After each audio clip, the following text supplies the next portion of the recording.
I am doctor Vikrant Gupta, HOD computer science Batula Mahavidyalaya. और आज फिर हम एक नया टॉपिक लेकर आए हैं जो है प्रोग्रामिंग लैंग्वेज। लेकिन प्रोग्रामिंग लैंग्वेज के पहले हमको ये जानना जरूरी है कि प्रोग्रामिंग लैंग्वेज की आवश्यकता क्यों पड़ रही है और लैंग्वेज होती क्या है। तो एक प्रोग्रामिंग लैंग्वेज की जो आवश्यकता है एक प्रोग्राम को क्रिएट करने के लिए होती है। प्रोग्राम क्यों बनाया जाता है, ये बहुत सारे सवाल हमारे दिमाग में आता है। यहाँ पर प्रोग्राम से तात्पर्य होता है सेट ऑफ इंस्ट्रक्शन, यानी निर्देशों का समूह क्या कहलाता है, प्रोग्राम कहलाता है। और प्रोग्राम का जो निर्माण है, प्रोग्राम को क्रिएट करने की जो आवश्यकता है वो किसी विशेष कार्य को करने के लिए, यानी for creating a specific task और completing a specific task we need to create a programme.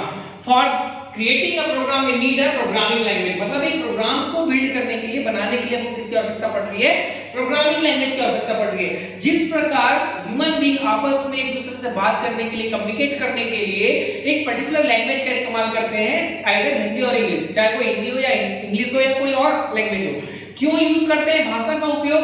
भाषा का उपयोग करने का कारण एक ही है कि अपने विचारों की अभिव्यक्ति करना, एक दूसरे की बातों को समझ पाना। उसी प्रकार यहाँ पर प्रोग्रामिंग लैंग्वेज का उपयोग भी इसीलिए किया जाता है। आप देख सकते हैं कि दो यूजर जो आपस में कम्युनिकेट कर रहे हैं किसके माध्यम से, एक पर्टिकुलर लैंग्वेज के माध्यम से चाहे वो साइन लैंग्वेज हो, चाहे वो ओरल लैंग्वेज हो, किसी भी लैंग्वेज का यूज करना ही अपने विचारों को अभिव्यक्त करना होता है। उसी प्रकार जब आप एक यूजर जो होता है कंप्यूटर सिस्टम के साथ कम्युनिकेट करना चाहता है, इसके प्रीवियस लेक्चर में हमने देखा है कि कंप्यूटर क्या होता है, तो मैंने बताया कि कंप्यूटर हार्डवेयर सॉफ्टवेयर कॉम्बिनेशन होता है।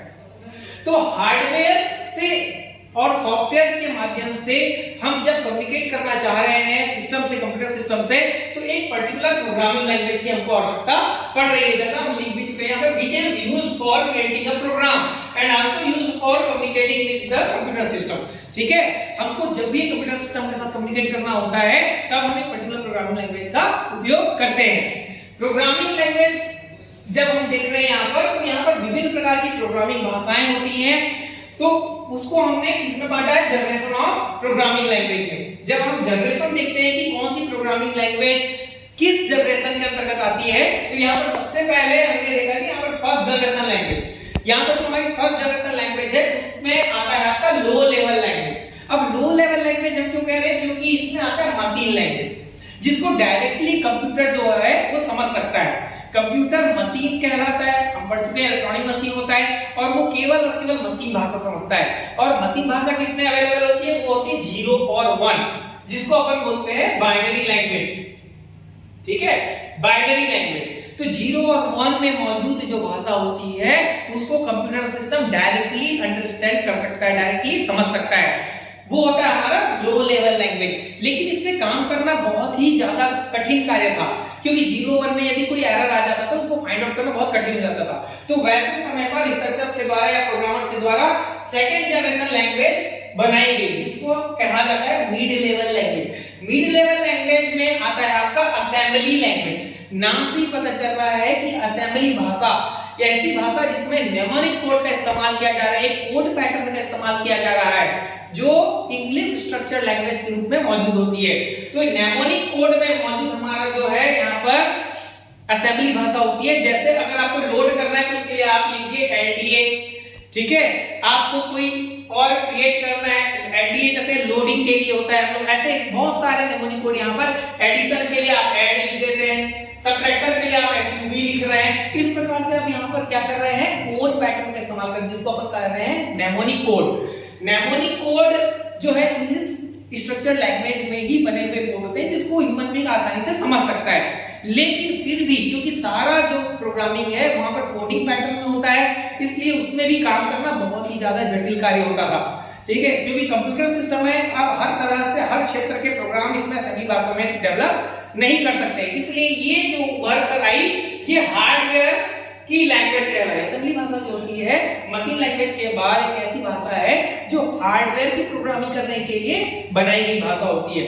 लेकिन इस पे काम करना अभी भी बहुत जटिल कार्य था, इसलिए रिसर्चर्स के द्वारा थर्ड जनरेशन लैंग्वेज बनाई गई। थर्ड जनरेशन लैंग्वेज के अंतर्गत आता है हाई लेवल लैंग्वेज। नाम से ही पता चल रहा है उच्च स्तरीय प्रोग्रामिंग भाषा, जिसको ह्यूमन आसानी से समझ सकते हैं, जिसको यूजर आसानी से समझ सकता है। अपनी भाषा में कोई प्रोग्राम क्रिएट करना, क्योंकि ये फॉरेन लैंग्वेज है, इसलिए यहाँ पर क्या होता है इंग्लिश में ही हम लोग क्या करते हैं प्रोग्राम विकसित करते हैं। अब वहां पर बहुत सारी भाषा, हाई लेवल लैंग्वेज के अंतर्गत बहुत सारी प्रोग्रामिंग भाषाएं हम जानते हैं। जो सबसे पहली प्रोग्रामिंग भाषा है यहाँ पर फोर्ट्रान 1957 में जॉन बेकर्स के द्वारा बनाया गया था। फार्मूला इन ट्रांसलेशन या फार्मूला ट्रांसलेशन जिसको कहा जाता था, ये बेसिकली मैथमेटिकल लैंग्वेज कहलाती थी। फोर्ट्रान जो है बेसिकली मैथमेटिकल लैंग्वेज थी, यानी गणितीय किसी भी प्रकार की समस्या का समाधान खोजने के लिए हम लोग फोर्ट्रान में कोडिंग करते थे।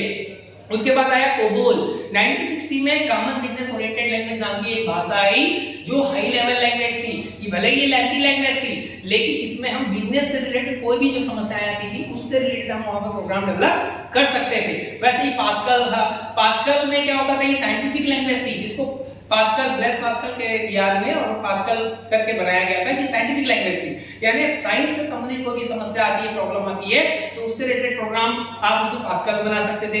लेकिन ये सारी लैंग्वेज जो थी थोड़ी लेंथी थी और डिफिकल्ट थी, इसलिए 1960 में ही थॉमस फूड्स और जॉन कैवे के द्वारा बेसिक लैंग्वेज बनाई गई, beginners alphabet symbolic instruction code. ये जो पर्टिकुलर लैंग्वेज है बेसिक जो है, इसमें प्रोग्राम लॉजिक बड़े इजी वे पे हम लोग क्लियर कर सकते थे।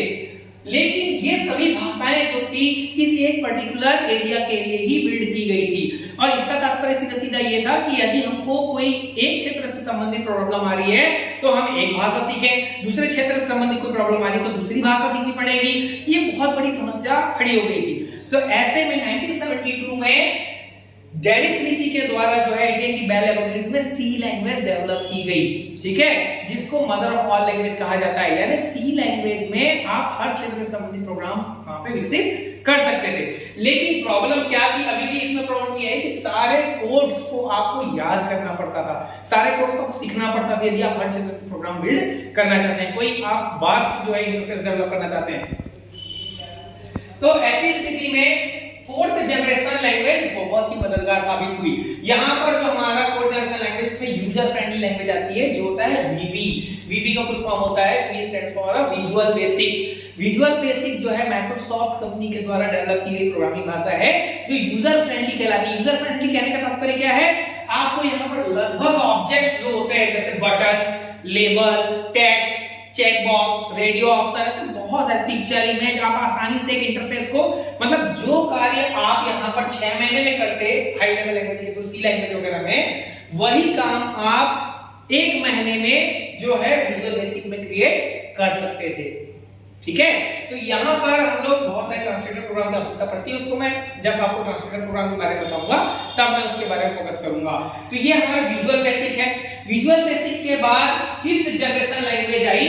फिफ्थ जनरेशन लैंग्वेज में आपका ऑब्जेक्ट ओरिएंटेड प्रोग्रामिंग लैंग्वेज आती है। ये लेटेस्ट अप्रोच है फॉर क्रिएटिंग अ प्रोग्राम। ये लेटेस्ट अप्रोच इसलिए है क्योंकि ये हमारे रियल लाइफ प्रॉब्लम को सॉर्ट आउट करने के लिए बनाई गई भाषा है। Real life problem that means कहीं से भी कोई समस्या आ रही है तो आप वहां पर उससे रिलेटेड प्रोग्राम वहां पर बिल्डअप कर सकते हैं। बहुत सारी समस्याएं हैं, जब आप ऑब्जेक्ट ओरिएंटेड के बारे में पढ़ेंगे तो वहां पर आपको डिटेल में सारी जानकारी मिल जाएगी। एब्स्ट्रैक्शन क्या होता है, एनकैप्सुलेशन में क्या होता है, इनहेरिटेंस क्यों करते हैं हम लोग, पॉलीमॉर्फिज्म का यूज क्यों करते हैं, ये सारे ऑब्जेक्ट ओरिएंटेड कॉन्सेप्ट से जो बेस्ड ऑन है वो है ऑब्जेक्ट ओरिएंटेड प्रोग्रामिंग लैंग्वेज। यहाँ पर बहुत ही प्रोग्रामिंग एग्जीक्यूशन जो होता है बहुत फास्ट हो जाता है, ठीक है, और एक क्लास डेवलप करके हम एक मॉड्यूलर प्रोग्रामिंग अप्रोच का उपयोग करते हैं। तो इसके अंतर्गत आता है आपका C++, यानी C का ही एक्सटेंडेड फॉर्म है आपका C++, ठीक है, जिसको बेजार स्टूडेंट्स के द्वारा 1983 में डेवलप किया गया था AT&T बेल लैबोरेटरीज में ही। वैसे ही आपका जावा होता है। जावा भी fully object oriented programming language है, एक ऐसी हाई लेवल लैंग्वेज है जो एंडलेस प्रोग्रामिंग है, जिसको सन माइक्रोसिस के द्वारा 1991 में डेवलप किया गया था, ठीक है। तो ये हमारा क्या था, जनरेशन ऑफ प्रोग्रामिंग लैंग्वेज। तो हर प्रोग्रामिंग लैंग्वेज का एक अपना अलग महत्व होता है, अपना एक अलग कार्य क्षेत्र होता है, ठीक है। जैसे लो लेवल लैंग्वेज, अब लो लेवल लैंग्वेज जो होती थी इसलिए इंपॉर्टेंट थी क्योंकि वो डायरेक्टली वहां पर 0 और 1 में हम क्या करते थे, प्रोग्राम विकसित करते थे। एक मशीन भाषा में डायरेक्टली प्रोग्राम बन जाता था जिसको किसी भी ट्रांसलेटर प्रोग्राम के कंप्यूटर डायरेक्टली समझ सकता था, ठीक है। तो प्रोग्राम का यूज बेसिकली हम लोग क्यों कर रहे हैं, ताकि हम अपने एक विशेष कार्य को, स्पेसिफिक टास्क को पूरा कर सकें। और प्रोग्राम किसमें बिल्ड किया जा रहा है, प्रोग्रामिंग पर्टिकुलर इतने जो प्रोग्रामिंग लैंग्वेजेस हैं उसमें हम अपने प्रोग्राम को विकसित करते हैं। और प्रोग्राम विकसित करने के लिए प्रोग्रामिंग भाषा का क्यों यूज किया जा रहा है, ताकि हम अपने सिस्टम्स के साथ या अदर यूजर के साथ कम्युनिकेट कर सके, ठीक है। तो ये आपका जनरेशन ऑफ प्रोग्रामिंग लैंग्वेज है। आपको नीड्स भी पता चल गई कि क्यों कर रहे हैं हम इसका इस्तेमाल, क्यों करते हैं प्रोग्रामिंग भाषा का। नेक्स्ट क्लास में मैं आपको बताऊंगा how to build a program, एक प्रोग्राम को डेवलप करने की स्टेप्स क्या होते हैं। फिर उसके बाद प्रोग्रामिंग कॉन्सेप्ट के बारे में आगे पढ़ेंगे। एडवांटेज पर्टिकुलर यही है कि आप अपने प्रॉब्लम्स को सॉर्ट आउट करने के लिए, एक प्रोग्राम को, सॉफ्टवेयर को बिल्ड करने के लिए आप किसी भी प्रोग्रामिंग लैंग्वेज का इस्तेमाल कर सकते हैं। और वर्तमान में हम जिस प्रोग्रामिंग लैंग्वेज का इस्तेमाल कर रहे हैं वो है ऑब्जेक्ट ओरिएंटेड बेस्ड प्रोग्रामिंग भाषाएं हैं, जिसमें C++ और जावा बहुत ही पॉपुलर लैंग्वेज है। वैसे तो DB भी है, लेकिन ये क्या प्लेटफॉर्म डिपेंडेंसी भी प्रोवाइड कर देता है, यानी एक सिस्टम में बना डेवलप्ड प्रोग्राम होता है उसके लिए आपको सेम वैसे ही एनवायरनमेंट चाहिए, जबकि जावा जो होता है ये प्लेटफॉर्म इंडिपेंडेंट लैंग्वेज होती है। तो आई होप आपको समझ में आ गया होगा। Thank you so much. Next class में